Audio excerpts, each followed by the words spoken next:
All right, back here for game 5. I did, again, a little adjusting to my sideboarding. I'm just added all 3 remands back in my deck because I'm tired of getting Thought Not Seared on 2. Maybe it's wrong, maybe it's right, I'm not sure. As for my opening hand, it's great, but as we know, nothing is safe. My opening hand is once again 6 cards. 7 was a 6-lander Spellskite. This hand has some good things going for it. It really needs to find something big, and with a scry, hopefully we can do that. Do not want that. I'll put that on the bottom. All right. Not interested in cracking this on turn 1, so I'll just play an island. Take it. Okay. I am not interested in getting spell snared, so I will play Eldrazi Temple, exile a Matter Reshaper. Sure. You can go. All right. Play Mr. Enforce. Pass the turn. And I will attack for 3. 17.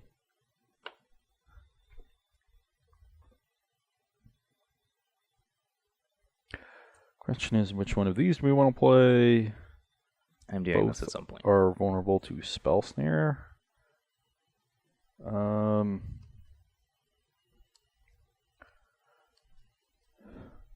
I'm just going to play the Mimic. I guess I'll do that before playing land. Yeah, even though we have this card, which is good against Mimic, I just want to go ahead and fire off the Spell Snare. Once we play this, Ross will have the opportunity to chalice us anyways if he wants to, so I think it's kind of worthless. Here's the Steam Vents I fetched up. I'm at 16. Draw. Play Blood Moon. Your turn. 13? Yep.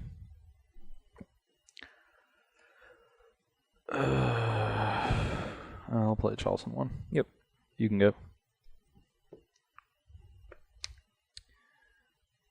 Go ahead.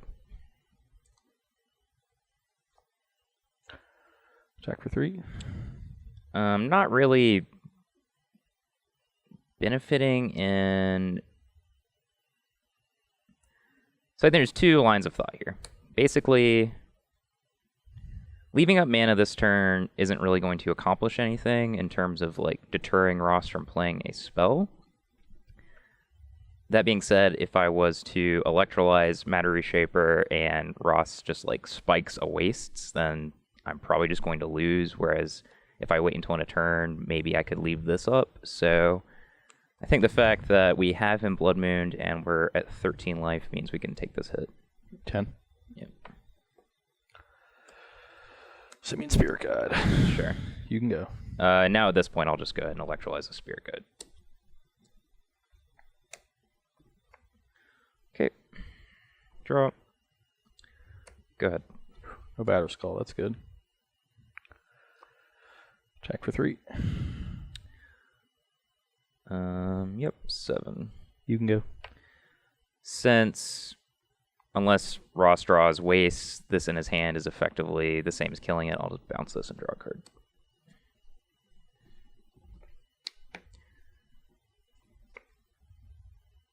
Plain Island, say go.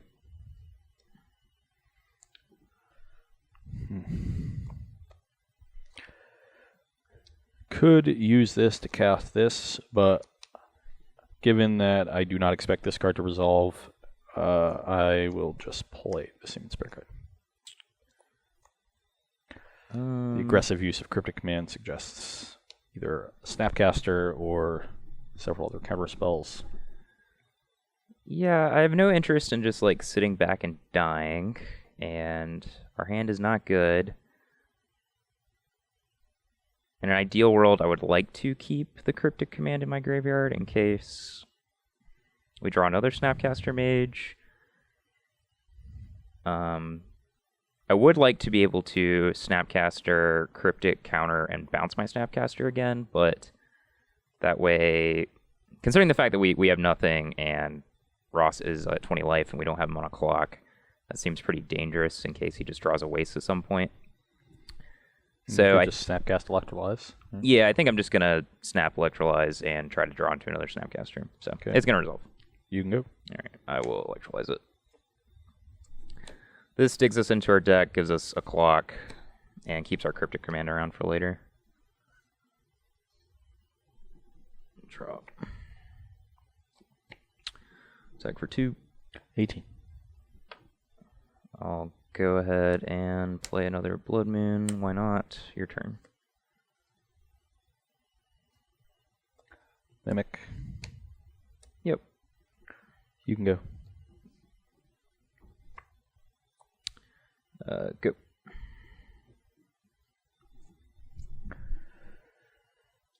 Okay, given that we have gone through 2 Mimics, I'm now willing to just play this Chalice for 2.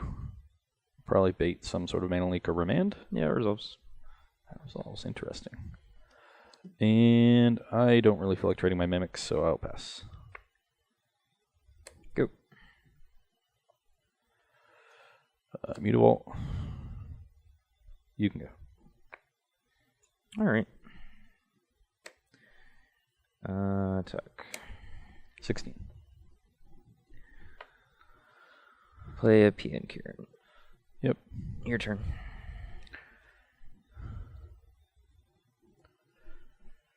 Guess there's no reason not to leave up Cryptic Command mana, so. I will play a Waste and an Oblivion Sphere. I guess to be fair, we're kind of screwed there either way, since he had the Oblivion Sower, but there you go. Trigger the Mimic.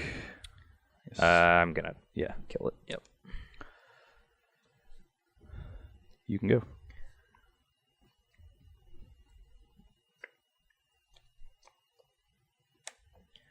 Attack you for 1. 15.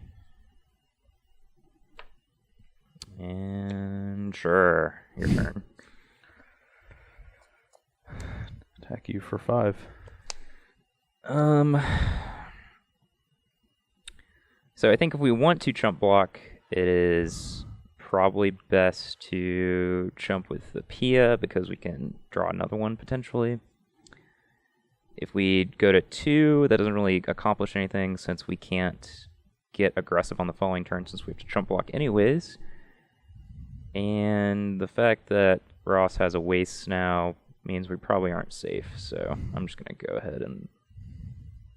But I guess if we do trade off the Pia, then we don't have the option of chumping on the following turn with a Thopter on the Oblivion Sower and then killing something like an Eldrazi Mimic, but I guess that's cut off because of this anyways. You do know I have this in my hand, so... Oh, right, true. Yeah, yeah. All right, yeah, I'll block with Snapcaster. Okay.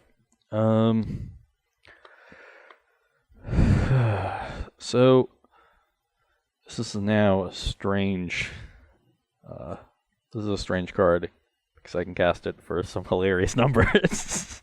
Endless one. And I have to think about what cards I'm afraid of Michael drawing. Sure, it can't beat a 9/9. Let me tell you that.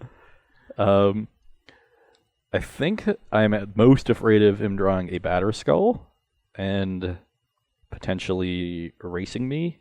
So, like putting it on. If he draws Batter Skull, he can chump for a turn and then put it on the P and Kieran and have the board stable. So I think I actually want to float a mana and play a Chalice for 5. Okay. This cuts me off of Reality Shaper, but I think cutting him off of Batter Skull is more important given that I'm ahead up board.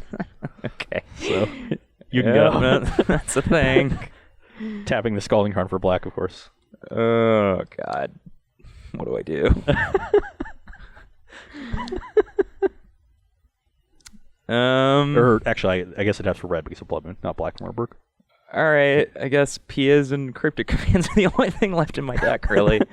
I'll Electrolyze you. Hopefully I draw something. 13. Yep. That's a blank. Attack you for 2. 11. Go.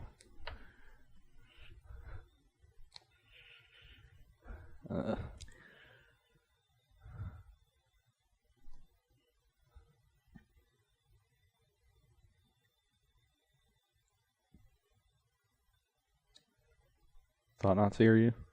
Sure. I guess I'll take Burst Lightning. Attack you for 5. Alright, block. Shoot you. I'm at 9. You can go. I don't even know how I can win this game. I think I have to draw running Cryptics. Yeah, but Or what does that even do? I don't know. Cryptic into... I mean, I can Cryptic into Pia into Cryptic? Bounce Pia, yeah. Go. This game is just... What is this? Yeah. I guess you could block Electrolyze Thought Not Seer to draw an extra card. Do I even care about that? No. I'll play Matter Reshaper first. Sure. In case you have that and draw into Cryptic. Sure. And then I'll attack with both my things. Alright, jump. I'm at 3. You can go. Or playlist land, you can go. Handily defeated. Eldrazi's great. Did anyone know that before? Did we break it? Did we figure it out? Yeah, we figured it out. Yeah, we're great. Yeah, I said at the beginning of the video that I was supposed to win, and I got handily demolished. Yeah, even the games where you cast Blood Moon, you cast it on turn 3 on the play 3 times, and I won 2 out of those 3 games, and the other game was very close. Yeah, I thought I was going to lose game 1, which is the only game I won, after turn 2 Remand, turn 3 Blood Moon, turn 4 Pia, and had to get pretty lucky to win that game, which is kind of absurd.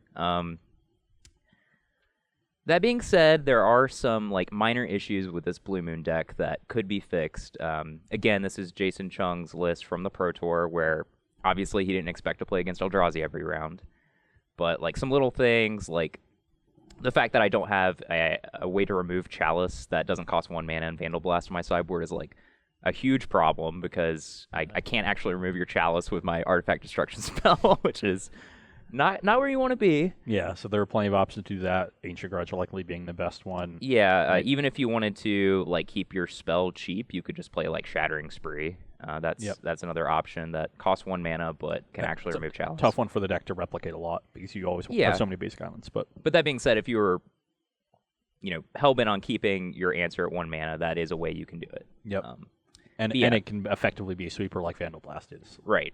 But yeah, I would definitely want to be able to remove Chalice. It was a huge problem, and I think it basically beat me every game. Yeah, and I think also turning Burst Lightning into a heavier removal spell like Flame Slash or Roast would help a lot, and that's an easy upgrade the deck can make to help fight some of the bigger creatures in the Eldrazi deck. I don't know if there's a way you can get an answer to Oblivion Sower. I mean, that's just kind of a weird facet of this matchup. I mean, I don't think it's I don't think Oblivion Sower is going to be too popular in most people's sideboards moving forward, but that was kind of the Pro Tour answer for breaking parity in the Eldrazi mirrors and just having this huge resilient threat. But yeah, and you end up using Oblivion Sower to set up the Eye of Ugin endgame. Yeah. So, not that it's archaic now or whatever, but I don't think it's something that you really need to address in your deck building. I mean, you also might need to beat really big endless ones, 6/6 or 7/7 endless one, if the game's going to go long. So having some answer to a giant creature could be worthwhile. For sure. You have Cryptic Man, I guess, to do some heavy lifting there, and some positioning battles you can play with Pia and Kieran. I don't know if you would stoop to something like Bognify or Rapid Hybridization. Good lord, no. Yeah, probably not. Yeah. So we definitely displayed some of the weaknesses of the Blue Moon deck. So a big issue with this traditionally is that even though I was able to Blood Moon Ross, usually he was able to Chalice me back, which is something that's not going to happen in every matchup. But a big problem with the Blue Moon deck is that its clock is extremely anemic, and it's really hard at actually closing out games. And even when I would play my win condition, Pia and Kieran Nalar on curve after a Blood Moon, I oftentimes just had to trade it off with your Thought Not Seer. So I'm kind of back to square one, and then Ross has some time to try to draw a Chalice, try to draw just a big endless one, try to draw his wastes and turn on his hand. And so that lack of closing speed is extremely problematic. Yeah, and some of the other Eldrazi decks are even better at playing through Blood Moon. They have Vile Aggregate and some more basics, so the blue-red list does. So your Blood Moon won't do as much work in those matchups. This is probably the best matchup for Blood Moon. Yep.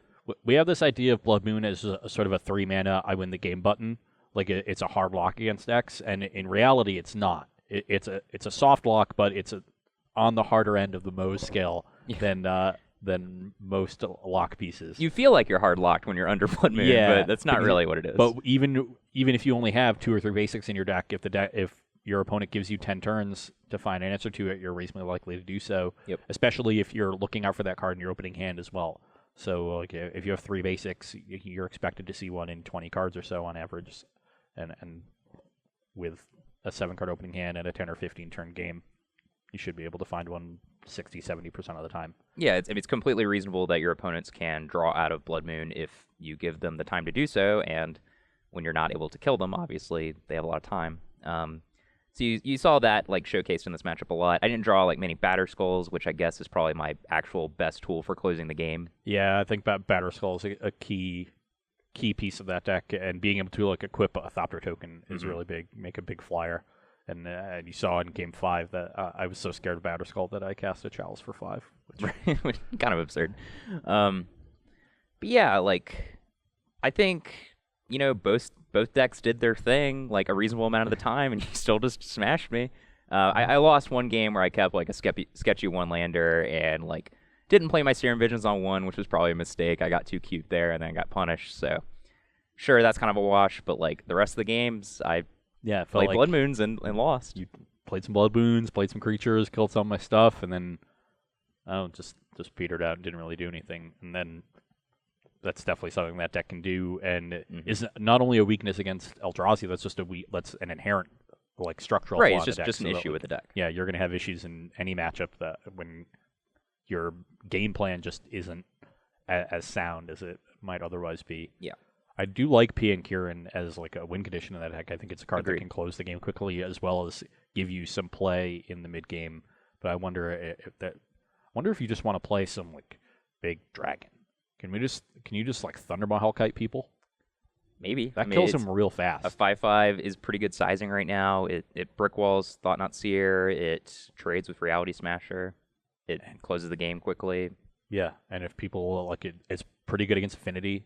Kills some of their flying creatures. Doesn't kill Signal Pest, which is kind of funny. But it kills. So I guess it actually only kills. It kills Vault Scourge. That's it. Yeah, it's not even that good.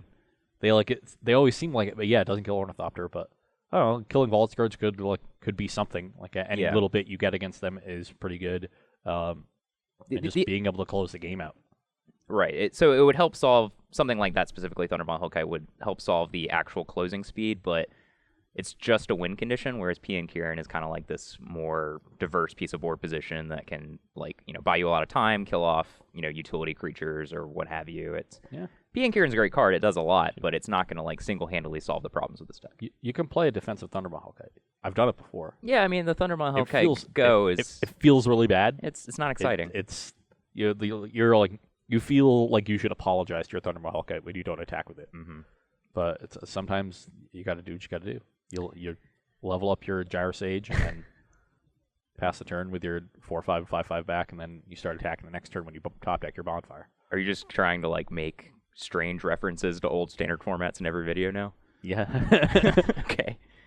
I'm nothing if not esoteric. Sure. Yeah, I don't know. I don't like... So I think that a lot of people have this idea that the Eldrazi deck... So the most broken part of the Eldrazi deck is its mana, and the fact that it's able to effectively cheat these large creatures into play. That being said, the way it does it, it's so fast, and the creatures have such high power and toughness, and they're so punishing, and Thought Not Seer specifically is able to strip cards from your opponent's hand. I think people have this idea that you're supposed to attack Eldrazi's mana because it's the best aspect of the deck, but I think you actually just need to, like, handle the battlefield. Like, you need to be able to get their large creatures off the board. Yeah, that makes sense because you just can't deal with their mana in a time-sensitive fashion. Right. Like maybe Spreading Seas is a card that can do it, but look, the issue is dealing with Thought Not Seer and Reality Smasher on the battlefield is very difficult. So we can see that's a recipe for brokenness. And it's just absolutely embarrassing if you're like destroying your opponent's Ivy again and they just have like 2 more in their hand or whatever. It's like you're executing your game plan, you drew your sideboard cards or whatever, and then your opponent just laughs at you as they play another eye and just like play another big thing. It's also embarrassing when you're trying to use 1-for-1 removal spells to kill Reality Smasher and Matter Reshaper. Yeah, or when you're trying to cheat them in past Chalice of the Void. That didn't even do anything. Yeah. But yeah, like, so I talked about it earlier this week in my article and in a daily digest. Like, I think Merfolk might be well positioned because they have these like incidental ways to handle the big Eldrazi with like Harbinger of the Tides, and Reflector Mage is something I want to try out. But I think you need to find ways to actually like go toe to toe with Eldrazi, and either like by racing them or brickwalling their stuff or removing them in efficient ways. I know people have like gone towards like Living End and like Shriekmaw, and those are kind of some creative ways that are actually able to kill the Eldrazi. Yeah. Shriekmaw is really good. Definitely gets around a lot of stuff. And there's one thing the Eldrazi deck is not good at doing. It's actually interacting with its opponent. Exactly. So if you can force them to interact and get into these sort of normal games of Magic, then I think you can have some success. And that appears to be where people are moving. I agree. Desperate attempt to conquer the Eldrazi menace. I don't think you want to fight their mana. I think you just want to try to kill their creatures or invalidate their creatures is basically what I'm saying. Yeah, and Snaring Bridge has been a big thing as well. Yeah, and Snaring Bridge is just exploding on Magic Online. Just nonsense decks are playing it. Lantern Control seems well positioned. It's probably the best. We needed a deck to make Modern even worse. Yeah, you're not excited about the Lantern versus Eldrazi metagame? Let's just end it. I'm too depressed to go on. All right, well, Ross is done with this video since we started talking about Lantern Control, but yeah, that's my cue to exit. All right, but this weekend, Louisville. SCG Tour stops in Louisville. Who is doing commentary for that? Matthias Hunt and Ryan Overturf. They had a great debut. I expect them to continue doing great things, and I'm sure they'll come up with some funny commentary to lighten the mood after the 17th Eldrazi mirror. Yeah, maybe they'll have like a Thought Not Seer count or something. Just get people involved. Yeah, a lot of Reality Smasher puns. That'd probably be more CVM style, but they'll figure it out. They're great. So regardless of my opinions of Modern, you should tune in just to see Matthias and Ryan. And I guess that is it for this week. I'll be there. I'll be playing some Modern. It's going to be a lot of fun. Be avoiding Modern at all costs and playing a regional Pro Tour qualifier to try to get to Madrid. Have you picked your standard deck yet? I have not. There is a strong front runner that a lot of the people here in Roanoke have been working on, led by Andrew Shrout. For obvious reasons, I can't go into any detail. But ooh, secret. Hopefully that deck pans out. That is probably what I'm doing with the rest of my day. Cool. All right. Well, check us out on YouTube. Like, comment, share below. Check out Matthias Hunt and Ryan Overturf at SG Louisville for some Modern action this weekend. Wish Ross luck as he plays his secret Shrout Brew. But that's it for today. The Eldrazi won again. I'm super shocked. Great.